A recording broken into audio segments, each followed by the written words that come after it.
어제 뭐 보셨어요? 오늘은 주제가 두 가지입니다. 하나는 텔레비평의 고민거리 하나와 또 다른 하나는 예능 프로그램 PD들이 시청자들이 잘 모르실 고충이 있어요. 그 점에 대해서 얘기하려고 하는데요. 그 예능 프로그램 속 간접 광고에 관한 얘기입니다. 어떤 분이 저에게 묻더라고요. 뭐 방송사 본부장, 뭐 CP하고 아는 사이 아니냐? 아는 사이에 어떻게 그런 식으로 까느냐?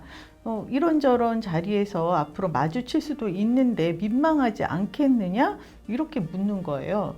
아니, 안면이 있다고, 친분이 있다고 프로그램을 가려서 다루면 그게 평론가입니까? 프로그램에 관한 이야기를 나누고자 이게 만나서 밥을 먹는 경우가 가끔 있는데요. 그 십수년 동안 제가 밥값을 내지 않은 경우는 한 3차례 정도 됩니다. 그때는 이게 피치 못할 사정이 있었어요. 그 크게 부담이 되는 액수도 아니었고요. 어쨌든 저보다 수입이 몇 배는 더 좋을 제작진들이, 홍보사들이 사는 밥을 제가 먹지 않는 이유는 그 밥 한 번 샀다고 이 까방권을 얻는 것처럼 여기는 것이 꼴보기 싫기 때문이에요. 사람 심리가 다 그렇거든요. 경험상 방송 칼럼을 쓰는 사람이 아는 사람이 많아진다는 것이 좋은 현상은 아니더라고요. 2013년까지는 제가 제작진이라든지 방송인, 연기자 인터뷰를 자주 했어요. 잡지라든지 포털 사이트 기획 인터뷰였는데요. 홍보팀을 거치지 않은 그 당사자들의 입을 통한 현장의 이모저모가 저에게는 흥미롭더라고요. 한 200회 이상은 한 것 같습니다. 그런데 차차 그 관계가 인연이 자꾸 제 발목을 잡는 거예요. 저에게 바쁜 일정을 쪼개서 시간을 내어준 고마운 분들이잖아요. 특히 성심성의껏 인터뷰에 응해주신 분들에게는 필설로 다 못할 호감을 갖게 되는데요. 그런데 나중에 해당 연기자가 연기가 어설프거나 방송인이 그 개념 없는 행동을 하거나 했을 때 슬슬 몸을 사리게 되는 저를 발견하게 됩니다.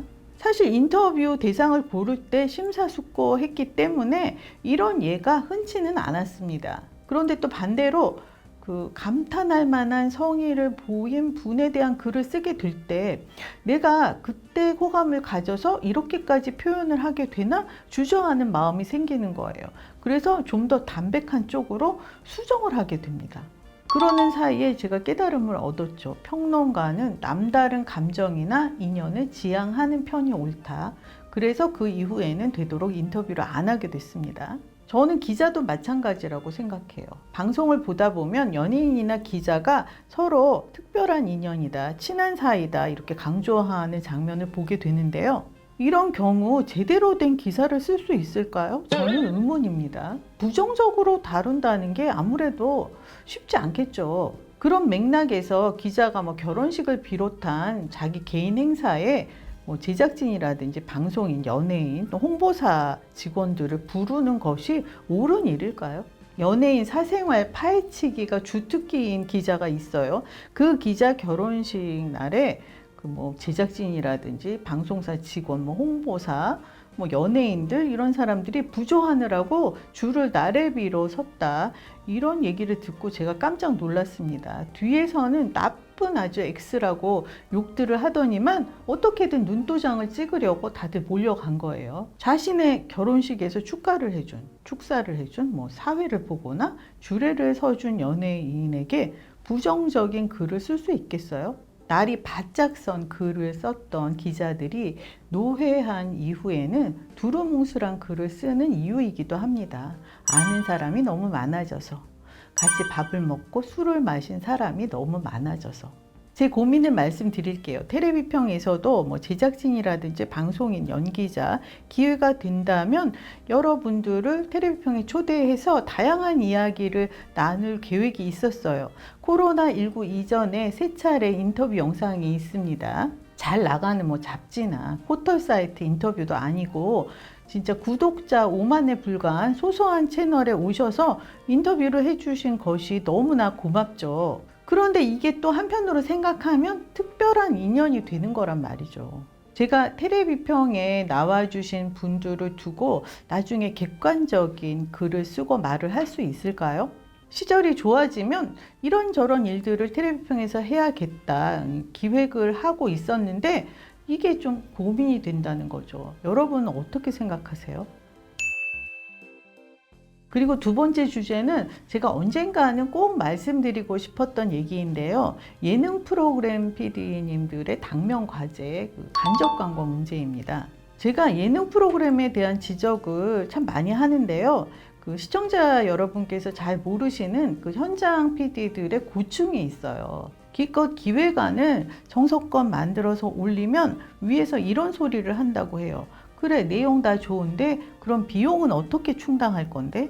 우리는 이제 상식적으로 비용을 방송사가 다 내준다고 생각하잖아요. 당연히 다 대주겠지 하는데, 그런데 요즘은 일선 PD들이 이 모자라는 비용을 마련하기 위해서, 그러니까 PPL을 따내려고 발로 여기저기 뛰어다니는 세상이라고 합니다. 참신한 아이디어를 내기 위해서 정말 모든 힘을 몰빵을 해도 시원찮은 마당에 제작비 마련하려고 이리저리 뛰어다니고 있다는 거예요. 아주 골머리가 아프다고 해요. PPL 아이템이 프로그램 분위기에 맞고 안 맞고 이게 따지고 말고 할 여지가 없대요.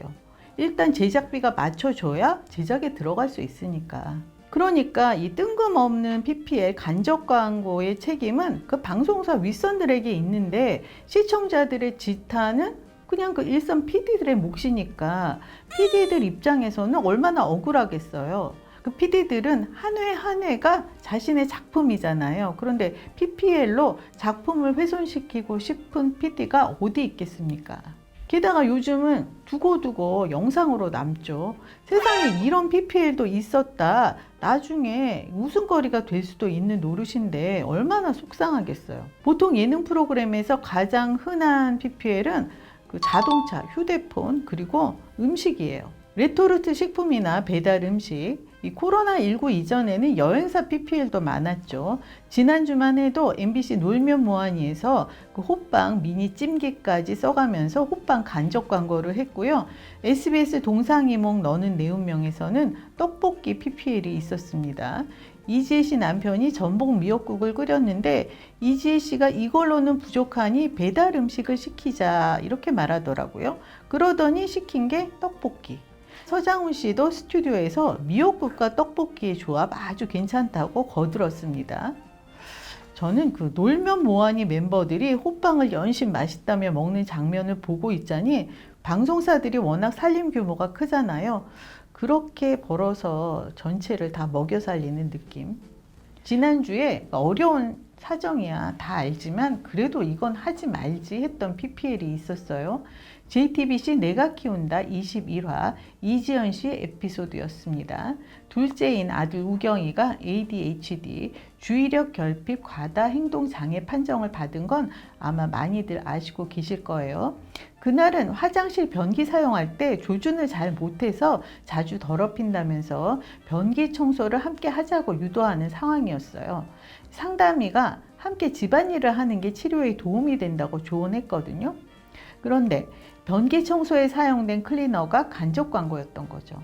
아예 상품명이 잘 보이게 노출되면 그건 간접 광고잖아요. 변기 청소를 하기까지 오랜 시간 실랑이를 벌였고 그 과정에서 휴대폰 액정을 깨트리겠다고 소란을 부리는 등 심각한 장면들이 연출됐습니다.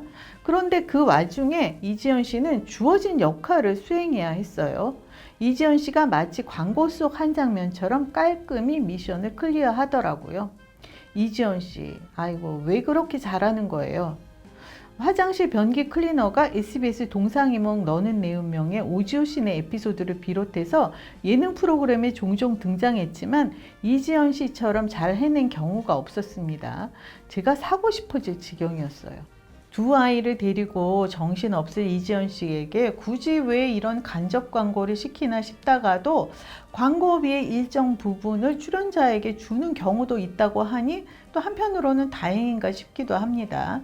평론가 입장에서 정리하자면 PD들도 하고 싶지 않은 일을 하는 것이고 또 연예인도 이걸 굳이 하고 싶겠어요? 시청자는 보고 싶지 않은 그림입니다. 그럼 어디서 해결을 해야 할까요? 당연히 그 방송사가 해결할 문제죠. 방송사들의 명쾌한 해결책 곧 마련되기를 부탁드립니다. 시청자 입장에서는 참 보기 불편한 장면들이 많습니다.